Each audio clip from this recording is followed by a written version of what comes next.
En este curso de libros sapienciales vamos a detenernos ahora en el estudio del Salmo número 2, destacar algunas características del Salmo número 2. Vamos a abrir la Sagrada Escritura en este Salmo. Los salmos son los primeros escritos, los primeros textos que aparecen en los libros sapienciales.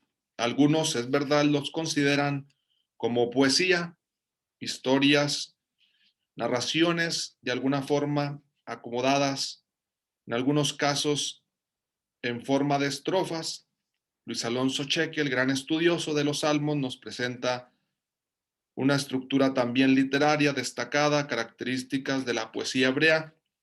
Nosotros nos fijamos también en su característica de libro sapiencial, de enseñanza, de educación para el pueblo de Israel, sobre todo de memorización de las grandes historias que Dios ha realizado por Israel, por su pueblo, y cómo el pueblo ha respondido, porque esos son los salmos, la respuesta del hombre a Dios, la palabra que el pueblo le dirige a Dios, en agradecimiento, en acción de gracias, como petición ante el sufrimiento.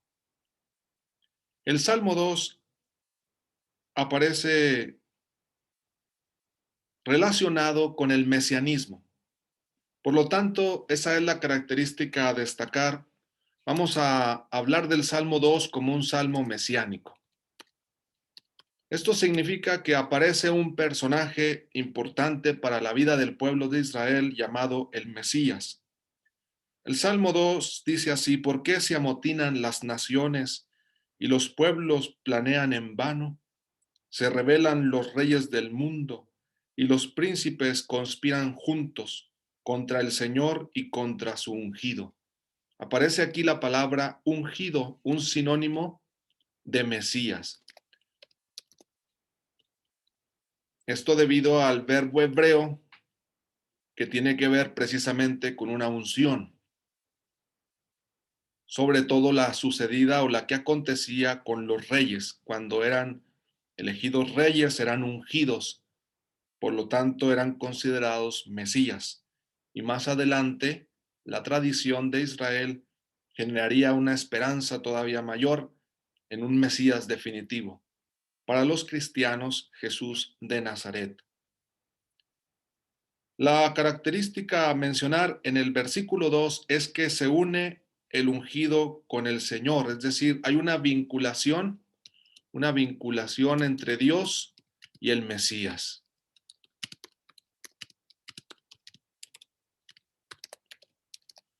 Una vinculación entre Dios y el rey. Los otros reyes enemigos se amotinan. El salmo genera una gran expectativa. Hay problemas. Los reyes del mundo se rebelan. Los príncipes conspiran. Se les da la voz en el versículo 3. Rompamos sus ataduras, sacudámonos sus riendas. Aparecen imágenes como si los reyes estuvieran oprimidos, buscaban una libertad, como si la vinculación con el Señor y con el Mesías les quitara la libertad. El versículo 4, sin embargo, dice: el soberano se ríe desde el cielo, el Señor se burla de ellos. Aparece esta gran distancia entre los pensamientos malvados, también típico de la literatura sapiencial, y el Señor, que desde el cielo conoce estos pensamientos, que se ríe, que se burla de ellos. Aquí podríamos interpretar varias situaciones, pero quedémonos por el momento con la distancia que se establece entre la rebelión de los reyes y el Señor y sus planes mientras está en el cielo. Dice: después les habla con ira y con su furor los espanta. Dice el Salmo que va continuando y va desarrollando este dinamismo. Y viene lo más importante, el versículo 6 y el versículo 7, porque se va a establecer una vinculación con el Salmo 1 y se va a anunciar una novedad en el Salmo 2. Dice: yo mismo he ungido a mi rey en Sión, mi monte santo. La unción, por lo tanto, en este caso, la unción procede del mismo Dios. Ya es un detalle interesante, puesto que se puede hablar de una unción divina, una procedencia divina. Es verdad que Dios pudiera enviar a alguno de los profetas, como ha sucedido en los libros históricos, pero el Salmo aquí acentúa que la labor es realizada directamente por Dios. Yo mismo he ungido a mi rey en Sión, mi monte santo. Versículo 7, voy a proclamar el decreto del Señor. Ahora aquí participa, entendemos que es el Mesías, voy a proclamar el decreto del Señor. Pudiera ser también el mismo salmista que toma la voz y va a decir lo que ha hecho el Señor, cuál es el decreto. Sin embargo, por las palabras que aparecen enseguida, podemos intuir que quizá ya está hablando el Mesías. Dice, voy a proclamar el decreto del Señor. Esta palabra de decreto pudiera ser una vinculación con lo que apareció en el Salmo 1, de la ley. Participan quizá del mismo campo semántico y entonces aquí la Torá o la ley se abre, tiene una perspectiva nueva, porque digamos que ahora el decreto se hace persona, se hace historia y no queda solamente en letra o en una proclamación, sino que dice enseguida, el decreto del Señor ahora tiene que ver con esto. Él me ha dicho, tú eres,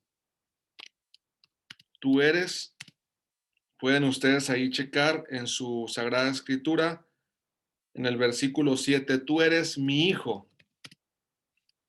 Yo te he engendrado hoy. Como podemos observar, tenemos una frase fundamental y que configura este salmo efectivamente como un salmo mesiánico. Y ya podemos dar un paso más porque no solamente mesiánico, sino un salmo de filiación, un salmo que destaca la relación especial o un salmo que subraya el hecho de que Dios y el Mesías, Dios y el Rey tienen una relación de padre a hijo. Él me ha dicho, tú eres mi hijo, yo te he engendrado hoy. Aparece engendrar en este momento también con la posible unción o con el inicio del reinado, del trabajo del rey.